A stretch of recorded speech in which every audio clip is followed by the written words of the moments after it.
Good evening, everyone, and welcome. Day number 293, our 9 o'clock update, 9 o'clock Eastern Standard Time, 6 o'clock California, 4 a.m. in Ukraine as you're watching this tonight. We thank you for being here, and we thank you for being a part. Tonight is a very, very special program. Going to have a third guest in tonight. Pastor Kent Bell's going to be with us. Why? Because today we're basically having a little bit of celebration, as early in the morning here in a few hours, we will be heading to New York City, basically New Jersey, right across the harbor from Manhattan, and dropping off the shipment. Yes, tomorrow night, I'm going to have video documenting all of that. It's unbelievable what's come in from all over the world. And with that, we say thank you. So thank you for being here. Thank you for liking, sharing, subscribing, telling your neighbor, continuing to give, continue to buy on the Amazon list. It's no problem. We'll get it there. And most importantly, we thank you for supporting Ukraine during this time.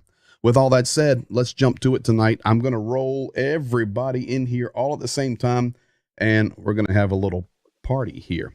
Good evening to you, Pastor Kent. Good evening. Glad to have everybody. Yeah, I almost said good morning because he was giving Zhenya's line. In the morning, but yeah, good evening. Glad to be here tonight. Good evening, Jacob. Good evening, morning from Ukraine. We were talking just a few moments ago before prepping and getting ready to share the information tonight. It's just a good day because a lot of energy. We're going to be shipping goods. You were speaking with us, Zhenya, about some new sources coming up where we're going to be able to partner with some people and get some real stuff. Not that we don't have real stuff, but a lot of stuff. I may share it right now. We got a good feedback and to our request that we delivering food, and people got to know that what we are doing and where we're doing it. So we got an invitation. So tomorrow morning we hope to be loaded with the food, and it's good. And as well, we got other partners who are helping us to cover one of the most popular need on the east side, where people experience in the places where people experience the shelling, and they have no glasses in their windows frames. So it's a film, the rolls with a film, special film to seal it and close up these windows.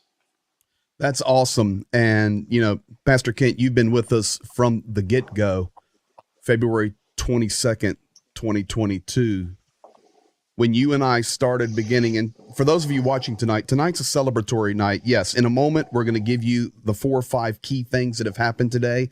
I can tell you that Ukraine has been under air raid alarms throughout the nation all day long.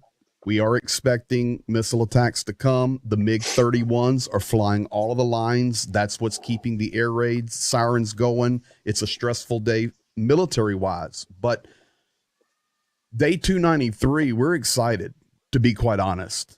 We've been working very hard. And, PK, when we started, our goal...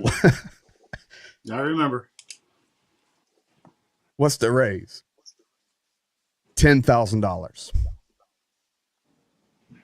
Where are we at today on day 293? Well, Greg, I'm glad you asked that question. I do remember us having that discussion, and we were starting that month of February, the end of February, to raise funds and support for our friends and those that we love in Ukraine. It was $10,000, but I can tell you we have resources coming in this week. Even as I speak, we have commitments from around the country, and we will be in excess. I don't think you even realize this, but we will be in excess of $182,000, more than likely by the end of this week. That's unbelievable. Zhenya, I remember when the war started and you and I were talking, and we were very thankful as aid began to come in. And there was a big restaurant chain over here in Youngstown, Ohio, not far from us, and they did a great job. They were so excited, and it's a corporate business. They raised $50,000 for Ukraine, which is substantial. And at that time, I go, man, that's a lot of money they raised. And you know what? We started updating every day. We share it with everybody.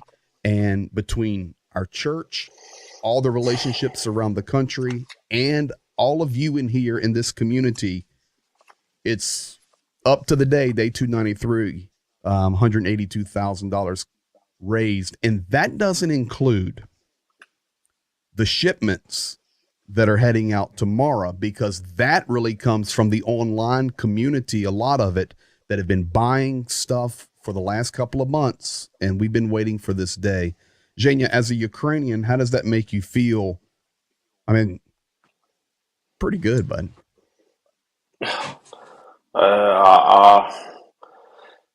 Probably I would say just, how do I feel? You know, thankful to all people who share, all people who decided to stay with us, who sending money, buying stuff, and thank you. I don't know. I don't know how to express it more. Thank you, and yeah, thank you. Well, The things you were doing, still in people's homes, in people's hearts here in Ukraine, helping people, the soldiers wearing it, the people wearing it, and eating, the kids, and in a lot of things you helped to transport the families to the safe place. So many things we've done together. well, think about this. You just said a part of a new project we're going to be doing. Let's think about two new projects. One that's just kind of unfolding is we're going to repair some people's windows. Remember the video we showed from Mariupol with the guy's window open? So that's an incredible act where months or weeks ahead, people will look at it and it's cold outside and they'll see that plastic and they'll remember those volunteers or the other people of the world that have sacrificed to make that happen, to keep them warm. Secondly, Lamplighters International Ministries partnering with us as well, with Larry and Deborah Menninger, have just raised, I think, in excess of $4,000. And a part of that is designated for Children's Christmas. And when I'm there in January and you're coming back in from Amsterdam, our organization's planning some special things for kids that is down in the Mykolaiv, Kherson area in the south. And, we think it's going to be 50, 75 kids. No, it's probably going to be about 1,000. So we're reaching people in unique ways. So Pastor Kent, as a pastor, how does that make you feel that it's not just money, but we're meeting people's needs in a biblical way that people will remember forever? Yeah, Greg, when you think about it, one of the things that has become a statement that we make around here at Bethel Life that really helps us stay focused on the mission that's before us is that, Jesus really met people at the place of their deepest need. And we try to operate that way here at Bethel Life. I know you shared about that just this past Sunday in your message to us, talking about each and every one of us just taking a step to light someone's candle with the light of God's love. And we do that sometimes in very practical ways. And sharing our faith and sharing the love of Christ is often about meeting them where they're at. And for us this past year, since February the 24th, as a church family, it's about been walking alongside of Pastor Zhenya, Pastor Valentina, Bishop Reshetensky, and others in Ukraine, and being an extension of God's love and grace to them, and providing warm clothes, shelter, food, the necessities, things that they need, from tourniquets, chest seals for the military. It gives opportunity for people to come together and represent the body of Christ and make an investment in them. I would just like to say this while I have an opportunity to share is that, this has been a partnership with our Bethel Life family. As you mentioned, Larry and Debbie, through Lamplighters International, our own IPHC family that's been expanded, independent giving through your online family that you have built here this past year. And then I'll just be honest with you, it's amazing to sit here at the church and watch strangers walk in from the Greenville community, just walk in our back door and say, I have a gift for Ukraine. And you truly do see the heart of the people who want to be part and connected with Zhenya, what you and others throughout Ukraine are doing. We love you guys, and it's a privilege to be able to serve you.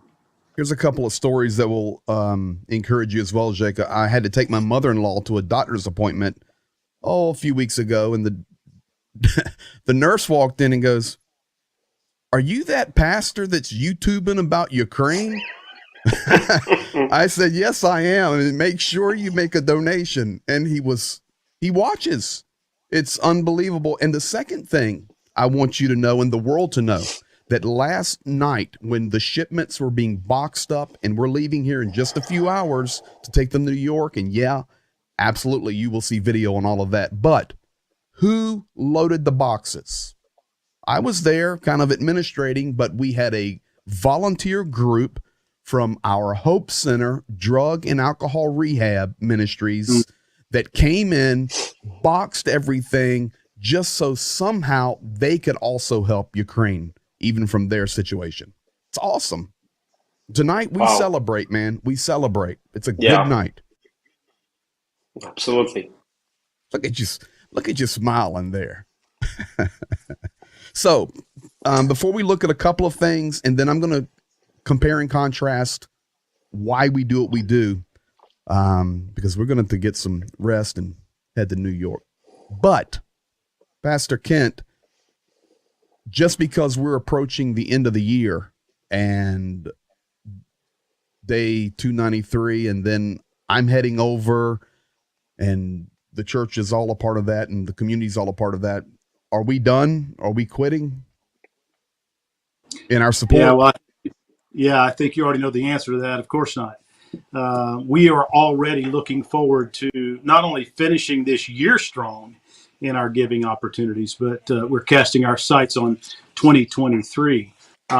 There's not a deadline to the support that we have here towards the nation of Ukraine, and really, quite frankly, other places where God has connected our hearts to around the nation. But, it's a good time at the end of the year to remind you that anything that comes in through the church, of course, we will be happy to grant you a gift receipt for that. And as we get towards the end of the year, that you can, make that a part of your giving in 2022. But we're excited not just about what God has done in this current year of 2022, but we look forward to 2023 with great expectation of not only walking alongside of the church in Ukraine, but helping to build and rebuild there in Ukraine what God has done and will be doing in this coming year. So, Jania, you have our full support. We love and we appreciate you and your family, and we will continue to pray for you. Our love out to you on this Christmas season as we send out gifts of support, love, and prayers as we, God, move mightily in Ukraine this coming year. And if you're watching tonight on YouTube, Jane, I'll throw it to you. If you're watching that on YouTube, the links for giving in our Amazon list are always in the description. As PK just said, and I will reiterate, as we've said from the beginning, we are a 501c3 nonprofit registered organization in the United States. We're partnering with NAPRAM, which is basically the equivalent 501c3. It's a nonprofit charity fund that Zhenya is the president of in Ukraine. We partner together. We work together. Everything is legal.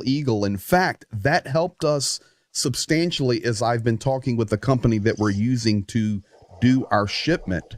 We got reduced rates for humanitarian aid on the shipment that we're sending out tomorrow because we are nonprofit, going to nonprofit from charity to charity. So you can rest assured if you're giving here, A, it's safe, B, it's secure, and C, every penny you give plus goes to Ukraine. There are 0 admin fees, correct, PK? Absolutely. Yeah, absolutely. No fees on our side. We pass along 100% of all donations that come in go to the help and assist what is ongoing in Ukraine. And, from a biblical standpoint, one of the things that principles that we have operated on since the inception of this ministry, but especially here at Bethel Life in this last 20 years, is that God is the one who gives seed to the sower.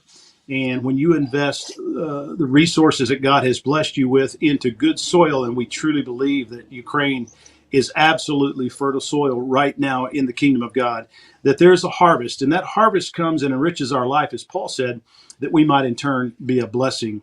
So, Zhenya, thank you for the privilege we have to give to you, to walk beside you, to encourage you. But in turn, we know that God continues to do mighty things through the individuals, the organizations, the ministries, and the church, so that we can continue to support you guys in this coming new year. Thank you. And thank you not just from me, and I would say from all the people you were helping and you will be helping. Thank you. And the latest place where we've been, to all the people as well, we were sharing, it is a message. It's a message of God, from God, that somebody loves you, that God loves you, but as well from the people, and people not just of people of Ukraine, people from all different parts of the world, different countries, and it's a message, and they were receiving, accepting at that. And yeah, you can think about the love and go thank God for that, and think about how much people staying with you here. So thank you one more time. Zhenya, It's our last pleasure. night, if you remember, we were discussing Mariupol. We showed the aerial view of the drama theater, and the occupants have just put a wall around it. And I showed the street view of what it should look like. And we know that many Ukrainians are still buried there, unfortunately. But I was able to get the picture you were talking about last night. So why are we so strong in this support? Well, here's the picture of the drama center there in Mariupol. It gives you the different angle where they've wrapped it up. They make it look like everything's okay. They put the heroes on from the Russian history, and we just forget about it. And I would say for us, this is a major reason why we're so persistent, because we don't want to forget. We don't want to forget. We don't want to just mark this off as an action and, okay, 2023 is a new year, let's just move on. No, we can't forget. A lot of people have given their lives to protect the sovereign territory of Ukraine, and we're going to absolutely stand with it. So there's that picture you were referring to last night from Mariupol. Now, Yeah. a couple of things on the war side. PK, you stay right in here with us. Drones are being delivered to Russia. It's confirmed, period. Missiles are being delivered, and this is from Iran, and we see the connection growing every day between Iran and Russia. Secondly, reports came out today that Zaporozhye nuclear power plant is getting more dangerous by the day as the Russian forces are loading in more equipment. Every piece of equipment they bring in makes it more dangerous. You're putting MLRSs on top of a nuclear power plant. It's a very dangerous situation. And if you're talking about, if an accident happens there, we're really going to have a need for humanity in a catastrophic situation. And thirdly, on this, and I'll get your response, Jane, on those three things. Once again, December the 13th, intelligence came out, massive move of equipment, soldiers, fuel trucks, tanks, troop carriers. And like we say, we do not think there will be an invasion from Belarus, but we cannot ignore it. They're loading it up. So those are basically the three military things that we keep people updated on every day. Drones, ZNPP, and Belarus loading up. What do you know or heard just as we update folks tonight, Jacob? Yeah, so coming to the first one, the drones, one of the reasons, it was the two reasons why there were less attacks, let's say, on Ukrainian people during last couple of weeks, and now these attacks again started. First reason, it was bad winds and the, let's say, too fast changing of the weather. This is what their drones not technically not ready for that. And then the second thing, it was they were almost out of those drones, and yes, somehow they got it. And the new, let's say, new portion from Iran. And yeah, and it's already there is some results of that. So situation in Odessa, it's exactly one of the reasons it was that Iranian drones. Five of those drones made a really big, I mean, created big problems to us. This is why still people in Odessa. And by the way, this is the city where a lot of people, relocated people, had to move there from the most dangerous areas like Kherson area and Nikolaev area. They moved to that place and now they attacked there, which is like crazy. The second thing is about the nuclear power plant in Zaporozhye. Um, I really try, I don't have much information about that, like about situation. Yes, I know that because of the situation on the battlefield, and they will try to use different kind of tools for demanding and putting Ukraine on the negotiation table, and it will not work. And so, like, don't have much information on that. And the third one is situation on Belarusian. Yes, a lot of tanks. There are different military technique and the weapon there. We have it, and I don't know what was the reason why Belarusian president did it. You know, they initiated the specials, like a quick checks, like of the situation in their forces. Yeah, we had something like that right before the war, and Russia was telling that nothing is bad, is expecting just the trainings. I don't know. I don't know. We will do our part. We fight on our field to help people having food and fix our electricity and systems. And by the way, it's getting better and better with every day. And thank you to all the partners for helping us with generators. Yeah, we've got it's not generators, but we've got quite a large number of power banks on the way that people have supported. So, BK, let me ask you this question. We're going to close with this segment tonight, but we talked about it at the beginning of the program, but just personally for you now, you've been in Ukraine multiple times with me. You know what it's like there. You know these people personally, but why is this important for you personally to support Ukraine during this time? Well, I think there would be a number of reasons, but first of all, we do have a very personal connection in Ukraine. Our hearts are connected to the church there. Personal friends with Janya and his family, and have walked beside them for a number of years. And we have friends who have lived in our home, that they have home, and they have family in the east part of the nation over near Poltava and Reshtylivka. And I've been in Krivoy Rog. I've been all over the country, not to the degree you have been, but most importantly, I believe it's just a commandment. It's a commandment to us as believers, and we're to share our hearts. When we see a brother or sister in need, I think there's just a responsibility to invest in them. And for me personally, it's just easy because I've experienced the love of the people of Ukraine. I've experienced the passion that the church has for not only God, but for reaching their nation. And I just simply desire to be a part of that.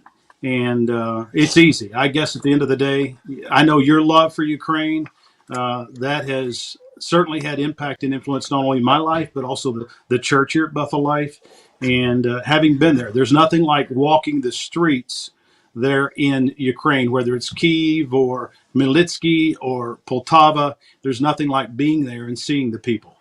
Right is what it comes down to. And relationships are built. So as we close out, let me give you guys tonight a couple of comparison videos, and we're going to close with a joke from President Vladimir Zelynskyy. So before that, let's look at, this is on Rossiya 1 today, talking about how Russia is struggling to supply the front lines. And then we're going to show how Ukraine is thriving to supply the front lines. The difference being what we do right here, these three. The humanitarian effort, supplying the needs to the front line, risking civilians' lives to get there to help other people and the military. So this is on Rosia 1 today, talking about the frontline supplies. Постоянно на линию боевого соприкосновения прибывает сейчас пополнение, и причем в значительных количествах. Состояние, качество этого пополнения различное, все зависит не только от организации процесса на тех сборовых пунктах, откуда они были отправлены, но и непосредственно на местах, потому что разный контингент, разный офицерский состав. И оснащенность этого пополнения, оно ведь мы привыкли говорить о том, что должны быть бронежилеты, каски, зимняя экипировка, обувь. Но мы, когда говорим о формирующихся новых подразделениях из этого пополнения, мы должны говорить еще и об автомобильном транспорте, мы должны говорить о тех средствах, которые должны были закреплены за этими частями. То есть вот сейчас второй этап, когда их уже на месте доукомплектовывают, он, пожалуй, наверное, самый важный, потому что сборовые пункты где-нибудь в глубине России, они не дают того, что необходимо части, чтобы она могла воевать. So here you go. Did you see it? And this is the difference. The points in deep Russia where they need to be sending the stuff, the people are not just doing it. A lot of that is talking about not only military, but where NGOs and organizations are helping to provide their nation with what is needed. That's the difference between what we're doing. Now, to contrast that, right after that video is fresh in everyone's mind, check this one out. Потрібна допомога для ЗСУ. В'язані теплі речі, шкарпетки, рукавиці, шапки, светри. Такі оголошення розмістив на зупинках транспорту та у магазинах 7-річний Тимофій з Житомира. Для воїнів вдалося зібрати, окрім речей, ще й медикаменти. Ось 3 коробки таких ліків.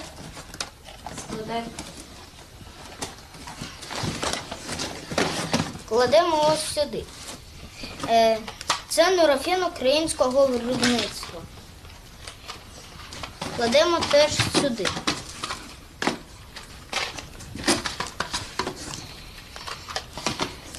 Потім вітамінки. Візьму 3 сердечка, покладу сюди. За тиждень 7-річний Тимофій зібрав для військових ліки, продукти харчування, теплі шкарпетки. Окопні свічки зробили з мамою. Військовим хлопчик написав листа з патріотичним малюнком. Я написав: дорогі захисники, передаю вам тепло українського серця. Ви круті, слава ЗСУ. Волонтер Тимофій, мій номер телефону, і пишу: чекаю на дзвінок, і дужечка, і пишу 7 років.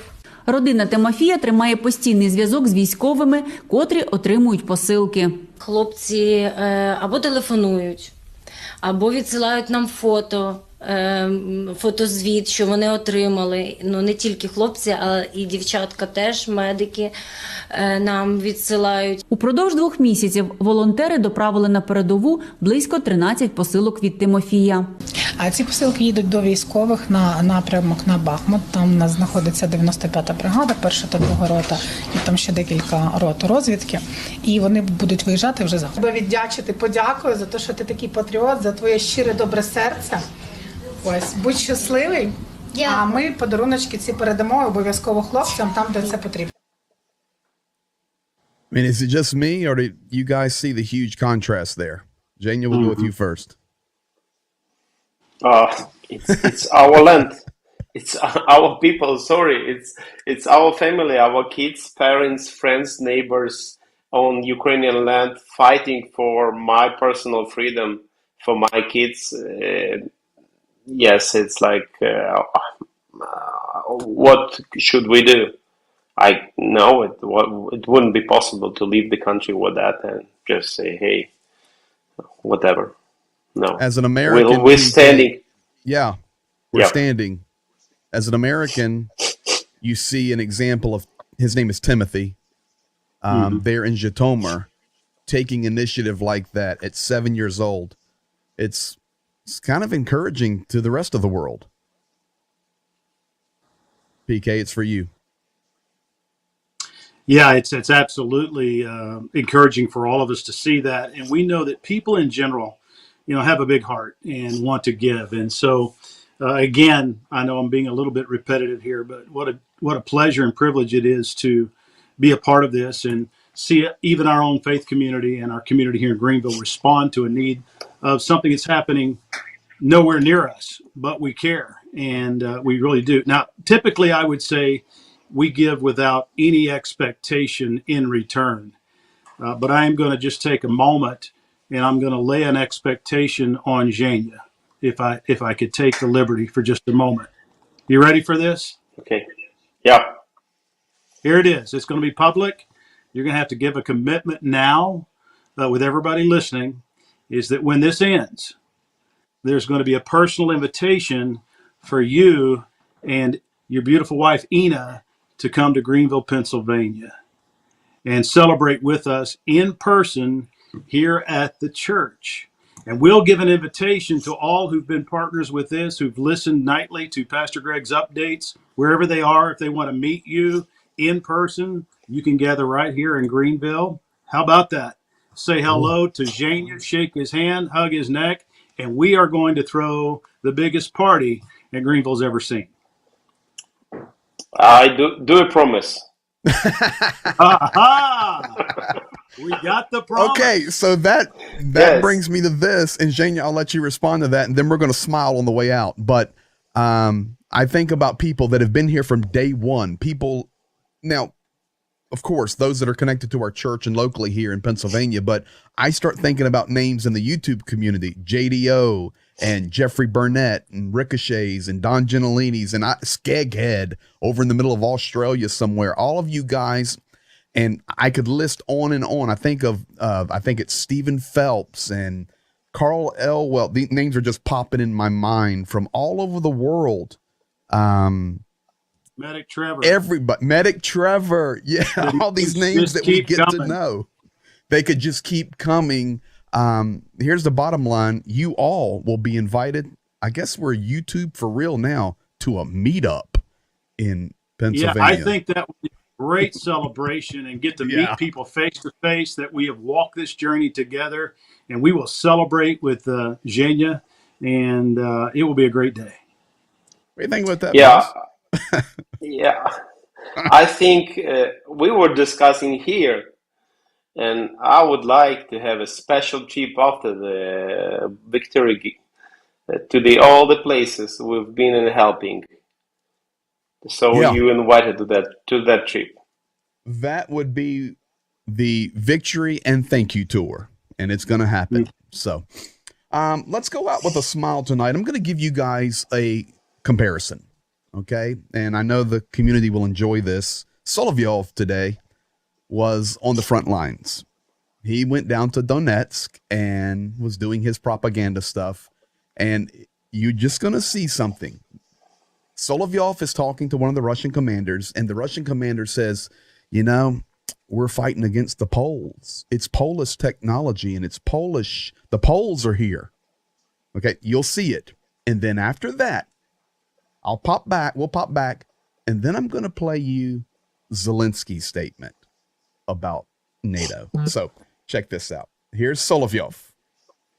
По данным радиоперехвата, ну и по характеру действий, хорошая. У них нехватка снарядов, но работают четко. Недооценивать я их не то, что не могу. Но трошники или, видно, наемники? Видно, что даже эти, по данным разведки, даже польские крабы с польскими расчетами работают. Работают четко. Вот. So there you have it. Those Ukrainian artillerymen are good. They're short on munitions, but for sure, our intelligence is telling us it's the Poles. The Polish are here. All right. Now, what does Zelynskyy say to, not to that specifically, but just in general about NATO? And this was from his Netflix special, chatting a night or so ago with David Letterman. Два одесита, два одеських єврея, і вони зустрічаються, один іншому каже, що, говорить, ну як там ситуація, що там говорять? Говорить, ну що, говорять, що війна, що за війна? Росія воює з НАТО. Тут серйозно? Да, війна, Росія воює з НАТО. І що, як там? Ну, як там що? Ну, росіяни, що, 70 тисяч військових загинуло, всі ракети майже витратили вони, багато техніки поламано, підірвано, поламано, от така ситуація. Говорять, а що НАТО? Ну, що НАТО? НАТО ще не під'їхало.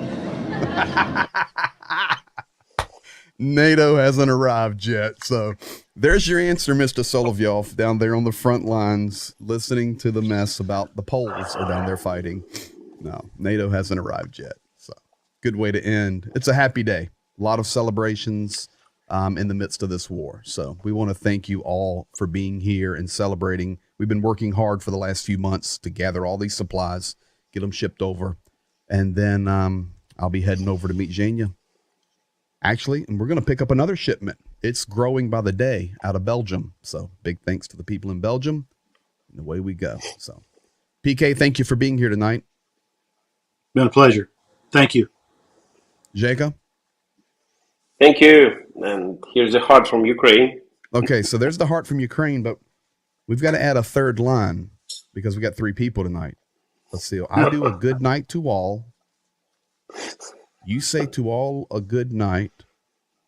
Okay. What are you going to say, PK? You gotta have something. Merry Christmas. Okay, here we go. And a Happy New Year. Here we go. All right. Okay. A good night to all. To all, a good night. And to each and every one of you, a very Merry Christmas. And we are looking forward to a great New Year.